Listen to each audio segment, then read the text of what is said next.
Um fenômeno extremo atingiu a rica cidade de Dubai no último dia 16 de abril. Uma forte tempestade acabou alagando a cidade inteira. Para vocês terem ideia, choveu o equivalente a 2 anos em apenas 30 horas. Por mais que esse tipo de imagem seja comum aqui nas cidades brasileiras, é muito difícil a gente verificar o mesmo tipo de imagens em Dubai, já que a cidade vive ali numa região de clima desértico e esse tipo de chuva é bastante incomum, bastante rara, não é normal para a região. E a pergunta que paira no ar desde então é o seguinte: de onde veio tanta água? Esse tipo de chuva não é normal para a região. Então, o que provocou essa forte tempestade? E então, algumas suspeitas foram levantadas. A semeadura de nuvens foi a responsável por essa chuva? Ou foi apenas um evento extremo comum do clima? Bom, a gente vai entender todas essas características no vídeo de hoje. Entender como essa chuva caiu lá, por que ela se formou e o que ou quem foi o culpado por ela acontecer. Bora lá!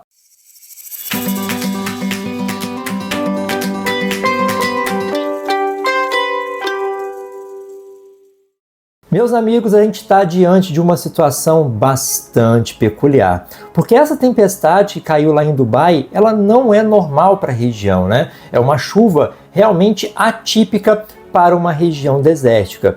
E tem muitas variáveis que a gente precisa analisar, tanto da parte climática, quanto da localização, o tipo de clima ali de Dubai, e também a parte de engenharia, né? Como que a cidade de Dubai foi construída, como é o relevo da região, porque tudo isso ajuda a gente a construir aqui o feedback final. Além de tentar entender o que é essa tecnologia de semeadura de nuvens e o quanto ela pode ter sido responsável por esse evento em Dubai. Inclusive, né, pessoal aí da engenharia, semestre que vem, né, na turma que eu dou aula, a gente vai discutir em sala de aula esse tema, porque eu dou aula para eles de hidrologia, né? Então esse tema vai cair como uma luva em diversos aspectos aí para o semestre que vem, que esse semestre a gente está falando de geologia por lá. Dubai é uma cidade dos Emirados Árabes Unidos, que é um país aqui do Oriente Médio. E essa região possui o clima desértico. Deixa eu mostrar um mapa para vocês que a gente consegue visualizar melhor. Essas áreas aqui que estão destacadas de vermelho e rosinha, né? São as áreas do planeta Terra que tem desertos quentes, porque também temos os desertos frios, né? Mas uma área desértica a gente pode resumir de forma aí bastante objetiva como uma área em que chove pouco. E quando eu falo que chove pouco, é pouco mesmo. Algumas áreas desérticas podem não experimentar o fenômeno da chuva durante vários anos, como é o caso de partes do deserto do Atacama, aqui na América do Sul, ou o Vale da Morte, lá nos Estados Unidos. Mas, em geral, os desertos têm uma precipitação que varia entre 25 milímetros por ano a 200, 250 milímetros por ano. Vamos estabelecer aqui, né, como um padrão, cerca de 100 milímetros por ano. Num deserto, então, uma região para ser classificado como um deserto, tem que chover aí em torno de 100 milímetros por ano. Como que é essa medida em milímetro? A gente está falando de água, mas eu estou usando uma medida em milímetro. Não pode estar certo, né? Sim, está certo, pessoal. É que em hidrologia a gente utiliza um aparelho, que é esse que eu vou colocar na telinha aí para vocês, né? Chamado de pluviômetro. O pluviômetro nada mais é do que um recipiente cilíndrico, onde nós temos ali uma marcação milimetrada, e à medida que a chuva vai caindo, ela vai enchendo esse recipiente. E quando a chuva termina, você vai ter ali uma lâmina d'água, um acumulado de água. Por isso que a gente fala de acumulado de chuva, né? Então, por exemplo, se a marcação chegou ali no 1 centímetro, a gente tem 10 milímetros de chuva, porque a gente não usa muito essa nomenclatura de centímetros, tá? A gente usa a nomenclatura de milímetros. Então, a gente tem ali 10 milímetros de chuva, 10 milímetros de precipitação, que caiu, por exemplo, numa chuva de 2 horas.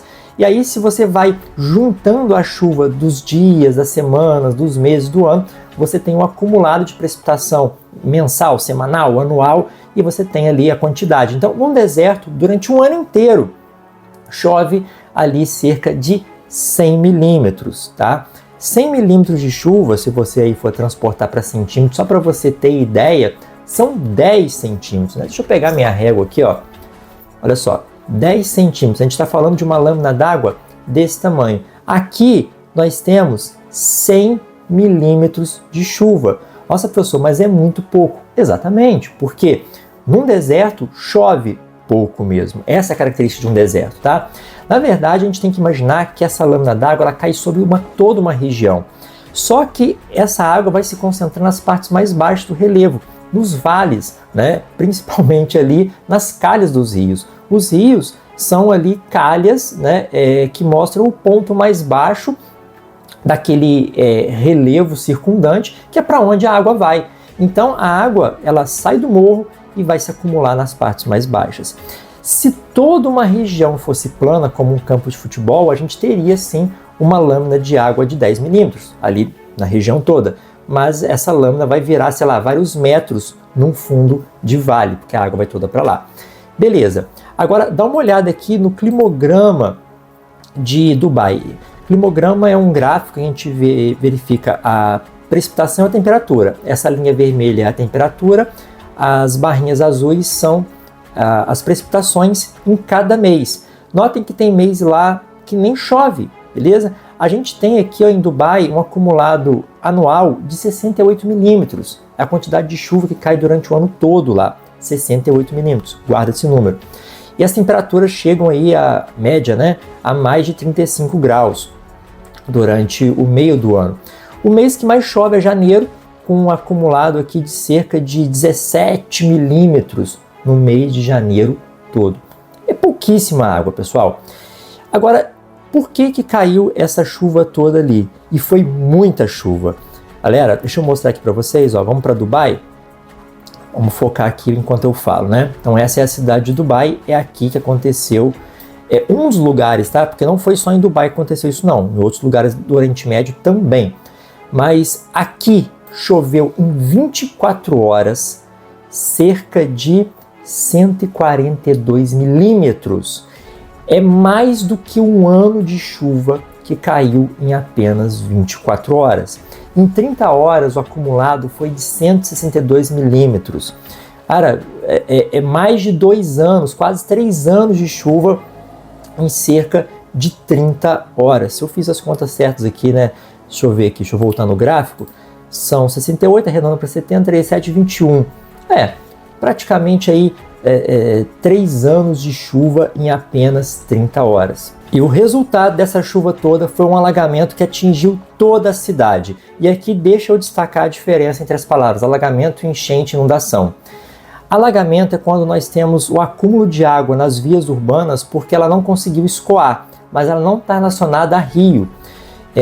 Enchente é quando nós temos um rio atingindo a sua cota máxima da calha. E inundação é quando o rio transborda. No caso de Dubai, a gente não teve enchente e inundação. A gente teve aqui o fenômeno do alagamento, que é quando a água não conseguiu escoar das ruas, das casas, das calçadas, das vias públicas, por conta ali da grande quantidade de água que caiu e também da falha do sistema de drenagem urbano em escoar essa água. Mas, professor, se Dubai é tão rica assim, por que essa água que caiu ali não conseguiu ir embora? Primeiramente, vamos analisar o porquê desse alagamento ter acontecido. Depois a gente fala da origem da chuva, tá? Quando uma cidade é construída, a gente precisa construir também o que a gente chama de sistema de drenagem urbano. Deixa eu mostrar para vocês aqui, ó. Toda cidade, ela precisa ter, né, esse sistema que a gente conhece muito bem. Os bueiros, as sarjetas, as bocas de lobo, as tubulações, as galerias de coletas de águas pluviais. Tudo isso aqui faz parte do processo de escoamento dessa água da chuva. A água vai cair nas casas, nas calçadas, nas ruas, vai ser direcionada para a sarjeta e vai embora para o rio, tá? Existem até sistemas atualmente, inclusive eu trabalho isso com as minhas turmas, né?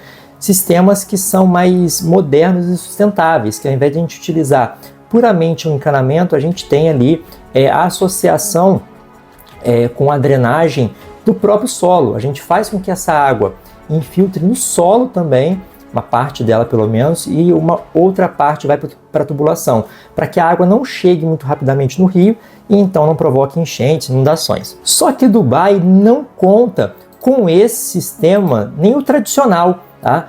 Por quê? Lá é uma cidade que foi construída no deserto, então a quantidade de chuva que cai lá, as chuvas, né, diárias, vamos colocar assim, não todo dia, né, mas quando chove, chove muito pouquinho. Às vezes a chuva sai da nuvem e nem chega no solo. Então eles não projetaram um sistema de drenagem urbana.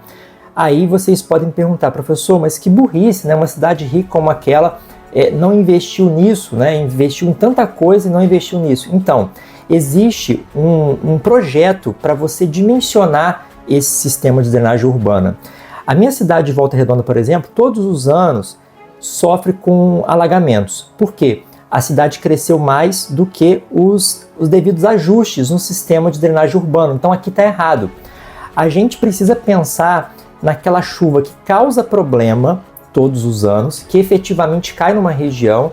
Então, se numa cidade a chuva de 50 milímetros que cai em 24 horas causa problema, o seu sistema de drenagem ele tem que ser superior a essa chuva para que a cidade aguente mais anos sem ter um alagamento. Isso a gente calcula, por exemplo, em hidrologia, utilizando vários cálculos, né, várias fontes ali. Por exemplo, a gente usa o sistema de curvas IDF para calcular qual chuva causa problema para aquela cidade e como a gente vai dimensionar o sistema de drenagem urbano para ficar mais anos sem causar um problema, porque sempre você vai ter um evento de chuva extrema. Então, Dubai não contava com um sistema de drenagem urbano que aguentasse essa chuva toda que caiu, porque eles não esperavam que caísse o equivalente a 2 anos de chuva num período ali de 30 horas. Além disso, a própria geografia local facilitou o não escoamento da água. Se a gente observar um pouco mais de perto aqui, a cidade de Dubai, a gente verifica que é uma cidade plana. Passando o mouse aqui em cima, a gente consegue verificar a altitude desses pontos, né? Se você olhar aqui embaixo, vocês vão verificar que a altitude ela não muda muito. Em vários pontos, a gente tem elevação aí de 1 metro, 2 metros acima do nível do mar. Em alguns pontos se eleva para 10, mas é uma cidade basicamente plana. E a gente pode verificar isso com uma ferramenta aqui, ó, do Google Earth. Deixa eu mostrar para vocês. Deixa eu colocar isso aqui.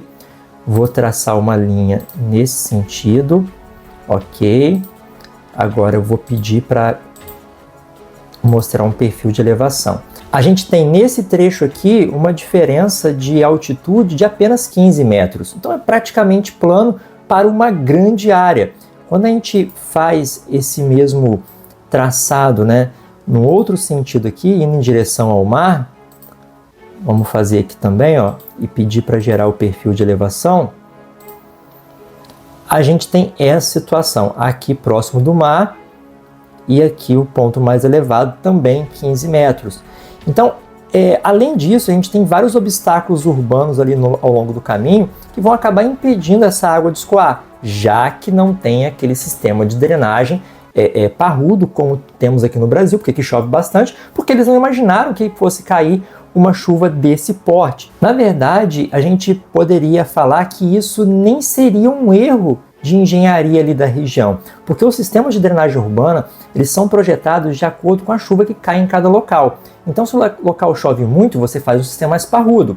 Se o local chove pouco, você não precisa investir tanto nesse tipo de sistema. Seria a mesma coisa a gente construir aqui no Brasil bunkers contra tornados, sendo que a gente não tem tornados tão fortes, né, e de maneira tão recorrente como a gente tem, por exemplo, nos Estados Unidos, né, aqueles que destroem pra caramba. A gente tem tornados no Brasil, mas não daquele porte. Então, assim, não é necessário fazer esse tipo de infraestrutura como tem lá, ou então fazer aquelas contenções nas praias para tsunamis, sendo que a gente não tem tsunamis aqui, né, que se acontecer um dia algum, vai ser um fenômeno muito raro.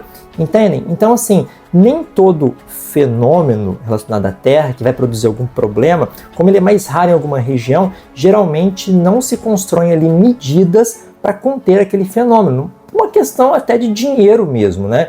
Tudo é uma questão de relação entre custo e benefício. Bom, E isso explica o alagamento da região, essa superfície praticamente plana da cidade e a falta de um sistema de drenagem urbano. Aliás, um sistema de drenagem urbano que consiga escoar de maneira eficiente tanta água assim que caiu num período curto de tempo, né? Porque alguns sistemas de drenagem eles têm. Na verdade, muitos prédios até recolhem as águas, o esgoto, né, com caminhões e levam para outro ponto. Olha só, alguns prédios nem têm um sistema de distribuição do esgoto público ali, né? Porque onde você manda esse esgoto para longe através de uma tubulação. Você tem ali que retirar. Muitos lugares usam fossas, então é um sistema realmente que não depende dessas tubulações. Agora a gente vai para outra parte do fenômeno. O que provocou essa chuva tão intensa? E a galera começou a falar que era por conta da semeadura de nuvens. O que é isso? A semeadura de nuvens é uma técnica já utilizada há algumas décadas por vários países do mundo, inclusive o Brasil, tá?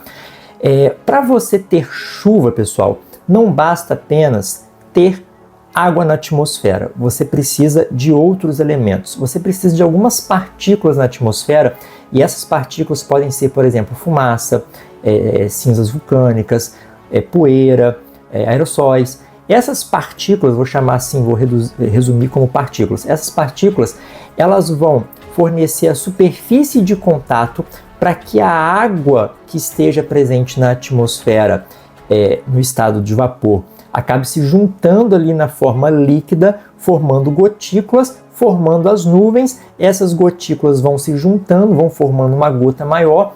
Essa gota eventualmente fica muito pesada e cai, formando a chuva. Se tiver muita água, mas não tiver essas partículas de condensação, você não tem a formação de chuva.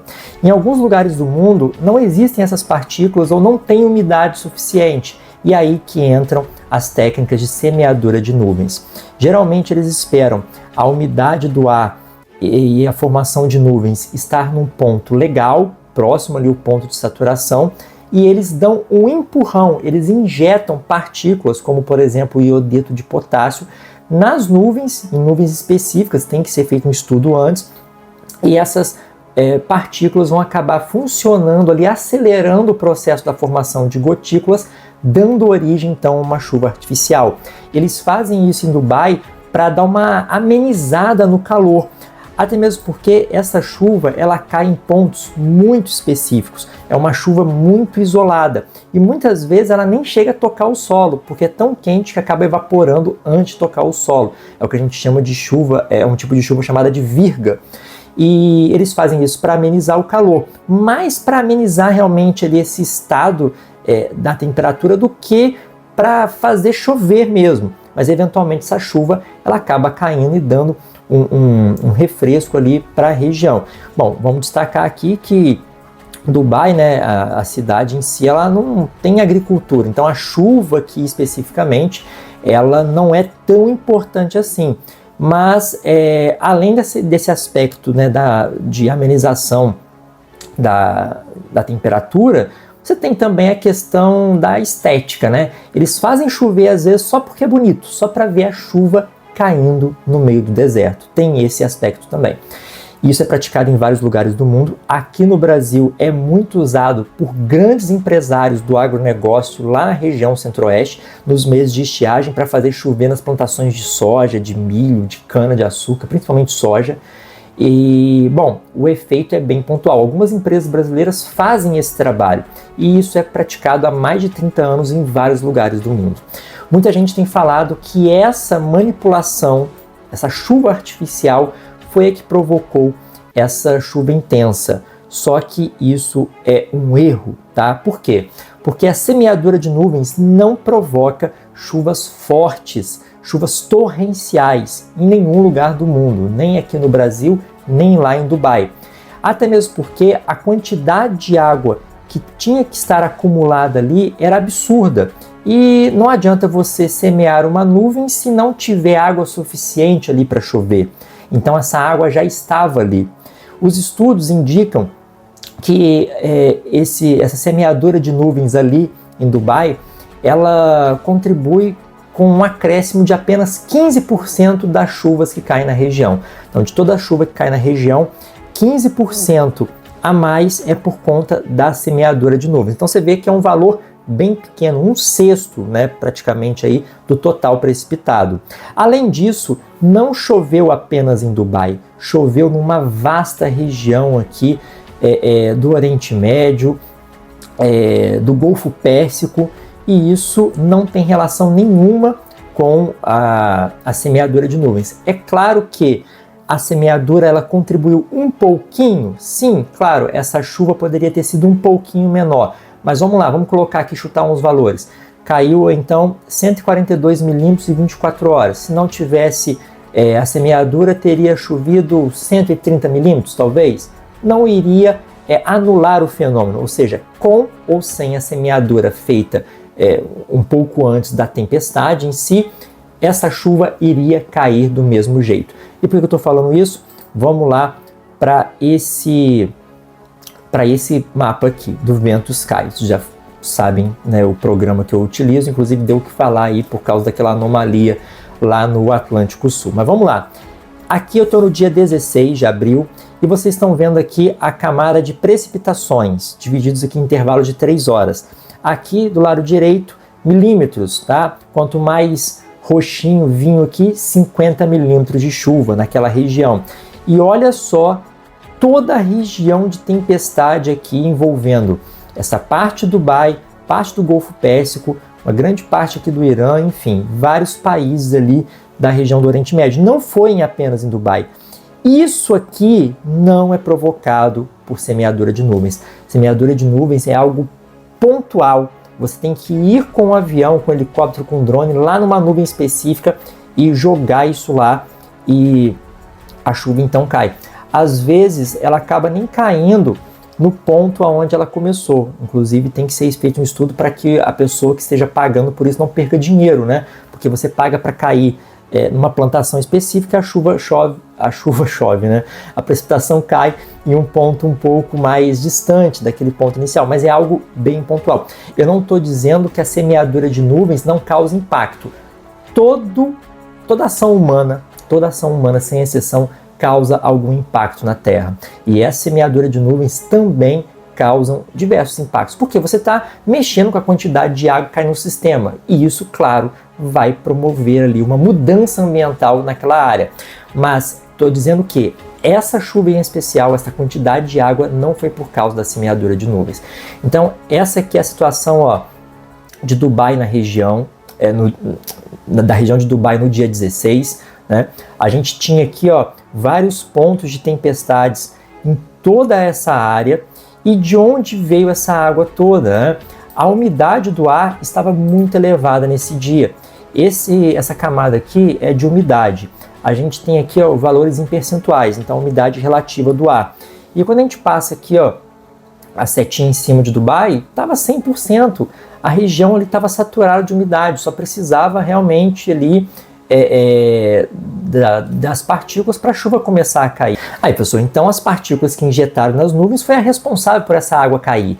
Não, meu caro Padawan, porque olha só, mesmo sem a injeção dessas partículas, ali é uma região de deserto. O que mais tem no deserto são partículas que acabam promovendo ali, funcionando como essas partículas de condensação, como eu falei, poeira, fumaça, fuligem, até gases atmosféricos, poluição. A fuligem das fábricas também pode funcionar com essas partículas de condensação. Então, essa chuva já iria cair ali de todo jeito. Se a gente olhar, por exemplo, a pressão do ar na região, a gente tinha uma região de baixa pressão bem próxima, né? A gente vai andando aqui no tempo, a gente vai vendo essas regiões de baixa pressão em vários pontos. As tempestades se formam em regiões de baixa pressão. É uma região de concentração de umidade, é uma região de concentração de ventos. Então, são os pontos específicos de formação de tempestades. Então, juntando tudo isso, esse calor excessivo, né, da região que faz muita água evaporar, a umidade relativa do ar estando bem elevada, pressão atmosférica baixa, tudo isso contribuiu para a formação dessas chuvas. Mas se não foi então a semeadura de nuvens, o que, professor, causou essa chuva anormal? Porque você falou que é deserto, uma chuva equivalente a 2 anos caindo em 30 horas. Isso não é normal. Com certeza não. A gente não está falando aqui de uma situação normal. A gente está falando de um extremo climático. E provavelmente a culpa foi do ser humano. Aí você pode estar me perguntando agora, professor, você acabou de falar que a semeadura de nuvens não foi responsável por isso. Como que o ser humano causou isso então? Então, pessoal, a gente não mexe no clima apenas semeando nuvens. A gente mexe no clima todos os dias, injetando várias partículas na atmosfera, mudando a composição da atmosfera. Eu estou falando do fenômeno do aquecimento global que gera as mudanças climáticas. Alguns gases na atmosfera, como o gás carbônico, ele é um gás que retém o calor aqui na atmosfera. É o que a gente chama de efeito estufa. O efeito estufa é um fenômeno natural. É ele que mantém o calor na Terra, esse calorzinho que mantém a vida funcionando, que fez com que a vida surgisse, e a gente tem intensificado esse efeito estufa com o tempo. A intensificação do efeito estufa acontece por conta da liberação de diversos gases na atmosfera. Entre eles, o mais famoso é o dióxido de carbono. E a gente aumentou pra caramba essa quantidade de gás carbônico na atmosfera. Olha só, em 1980 a quantidade de gás carbônico na atmosfera era de 340 partes por milhão. No ano de 2020 já estávamos ali com 414 partes por milhão de dióxido de carbono. Então olha só como subiu em apenas 40 anos essa quantidade. A mesma coisa para outras partículas que também provocam efeito estufa, como o metano. O metano, inclusive, é um gás estufa mais potente do que o gás carbônico. Nesse período analisado, a atividade vulcânica não aumentou, tá? A quantidade de vulcões, a quantidade de gases vulcânicos que os vulcões jogam para a atmosfera não aumentou nesse período. Então não dá para atribuir aos vulcões essa injeção de partículas, e sim às fábricas, à queima de combustíveis fósseis, ao uso do petróleo, carvão, gás. Esse carbono estava guardado, geologicamente falando, dentro da crosta. Então a gente pegou esse carbono e jogou na atmosfera. Fazendo isso, a gente intensificou o efeito estufa. Intensificando o efeito estufa, a gente retém mais calor na atmosfera. Retendo mais calor na atmosfera, a gente tem então o aumento da temperatura média do planeta. Mais calor na atmosfera significa maior taxa de evaporação. E essa umidade a mais na atmosfera acaba provocando mais tempestades, mais eventos extremos. A gente tem mais ciclones, mais furacões, mais tufões, mais tempestades tropicais, como essas que a gente acabou de ver aí em Dubai, essas que a gente viu no Brasil, por exemplo, ao longo desse ano, tempestades que provocaram muitos problemas aqui no Brasil. Na verdade, todos os anos a gente tem diversos problemas com tempestades, com chuvas fortes aqui no Brasil. E não apenas as tempestades, a gente tem, por exemplo, nevascas mais fortes, a gente tem formação de tornados, a gente tem ondas de calor, ondas de frio, geadas fortes. Ou seja, o aquecimento da atmosfera provoca mudanças no clima. O clima começa a mudar. Ah, professor, mas o clima sempre mudou. Claro, o clima é dinâmico, ele sempre muda com o tempo. Só que antes ele mudou por conta de eventos naturais, eventos que aconteceram aos poucos, eventos que levaram milênios para se consolidar. Agora a gente está passando por um momento em que a gente está ajudando essa temperatura a se intensificar e, portanto, promovendo diretamente as mudanças climáticas. Então, se a Terra já estava passando por algum tipo de mudança natural, a gente pegou essa mudança e acelerou, alavancou, intensificou. É o que a gente chama de mudanças climáticas. Então, o efeito estufa é a retenção desse calor na atmosfera provocada por alguns gases. Ele é natural, mas foi intensificado pelo ser humano. Isso aumentou a temperatura da Terra, a temperatura da atmosfera terrestre, a média dessa temperatura, que a gente chama de aquecimento global.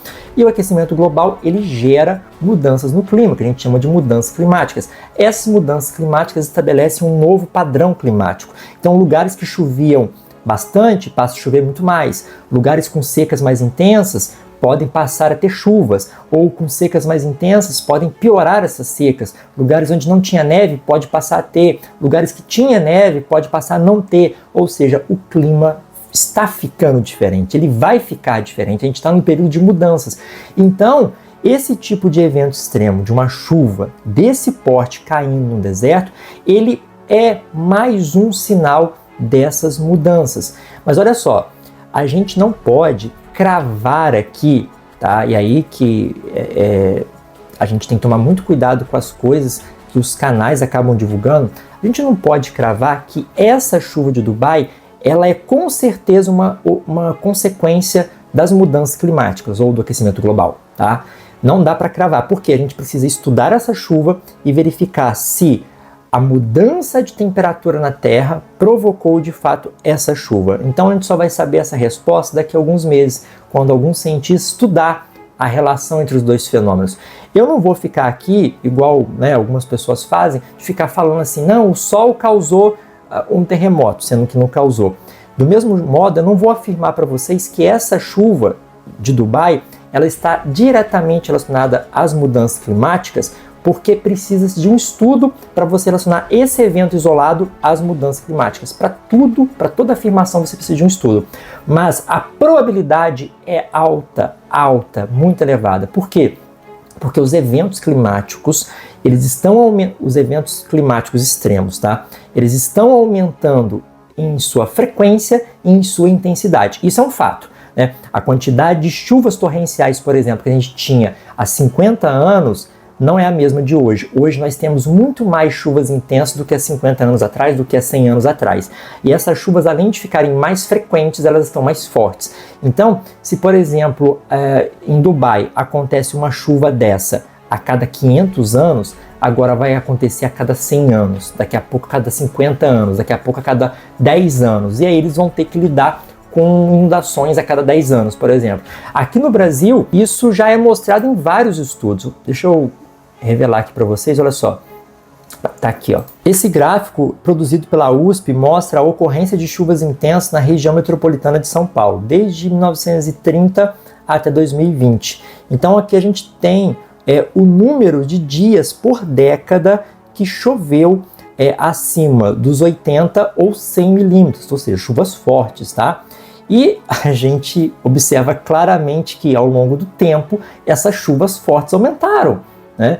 Então elas aumentaram em quantidade, por exemplo, da década de 2011 até 2020 a gente teve 13 chuvas acima de 80 milímetros e 7 chuvas acima de 100 milímetros, chuvas que provavelmente causaram ali diversas inundações, enchentes, alagamentos na região metropolitana de São Paulo, como vocês já conhecem, todos os anos a gente vê isso, né?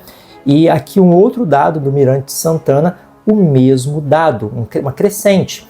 Quando a gente olha, por exemplo, esse outro gráfico aqui, ó, isso aqui é a quantidade de tempestades tropicais e furacões ali no Atlântico Norte. E desde 1860 até os anos 2000, a gente observa uma tendência de crescimento. Principalmente da década de 80 para cá, o crescimento é absurdo na quantidade de tempestades tropicais e de furacões, principalmente dos maiores furacões. É o que eu estou falando para vocês. A quantidade de fenômenos aumenta e a intensidade deles aumenta. E esses fenômenos do passado, eles já foram provados como fenômenos extremos que estão relacionados aí às mudanças no clima, ao aquecimento global. Agora, por isso que eu disse para vocês que precisamos verificar se essas chuvas aqui do Oriente Médio, elas estão de fato relacionadas ao processo de aquecimento global e às mudanças climáticas. Mas a probabilidade é que sim, já que as altas temperaturas, né, acabam modificando essa dinâmica climática global, jogando mais água para a atmosfera, criando condições de tempestades mais fortes se formarem, e a gente tem esse fenômeno de chuvas caindo no deserto. E provavelmente vai chegar uma galerinha até aqui que vai me mandar pesquisar sobre 2 cientistas brasileiros. Eu já conheço o trabalho deles, eles não provam os seus pontos de vista, eles apenas falam o que eles falam em palestras, em livros. Eu já falei para vocês aqui que palestra e livro não tem um peso científico, porque livro qualquer pessoa escreve, é só pagar para a editora. Palestra você fala o que você quiser, principalmente palestras patrocinadas por alguns órgãos. E se você procurar no currículo Lattes deles, nenhum artigo publicado lá consegue provar que o aquecimento global atual não tem origem, não tem ali o dedinho do ser humano, ou seja, não foi intensificado por nós. Eles não conseguem provar isso em nenhum artigo. Já estou falando isso porque sempre tem alguém que vem comentar, eu já conheço o trabalho deles, conheço até aluno de um deles, e o cara ali comete erros até na faculdade em que ele dá aula, então não me venha falar dele. Tampouco também do ganhador do Prêmio Nobel de Física, que falou sobre esse assunto numa entrevista. Ele ganhou o Prêmio Nobel de Física por causa de física quântica, não tem nada a ver com o clima, ele nunca estudou o clima, então ele não entende desse assunto. É a mesma coisa que você pegar, sei lá, uma pessoa leiga, o meu aluno do ensino médio querer falar alguma coisa, né? As opiniões deles têm o mesmo valor. Para falar de clima tem que ser um cientista climático, e para falar com propriedade não basta dar entrevista. Você tem que fazer um artigo e provar que o ser humano não tem culpa nenhuma nas mudanças climáticas. Se você tiver um artigo que prove isso, então você coloque, né? Caso contrário, não precisa me mandar ler esses dois carinhas não, porque eu conheço muito bem. E aviso, essa situação, vou falar novamente, né? Essa situação não é uma situação de normalidade para a região.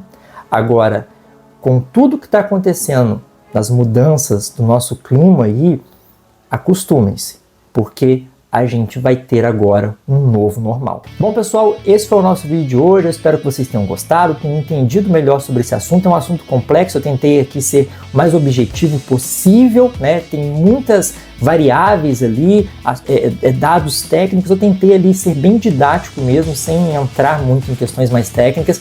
Espero que eu tenha atendido a todos. Se você gostou desse vídeo, curta, comente, compartilhe. Se você não me conhecia, aproveite para se inscrever no canal, ative o sininho.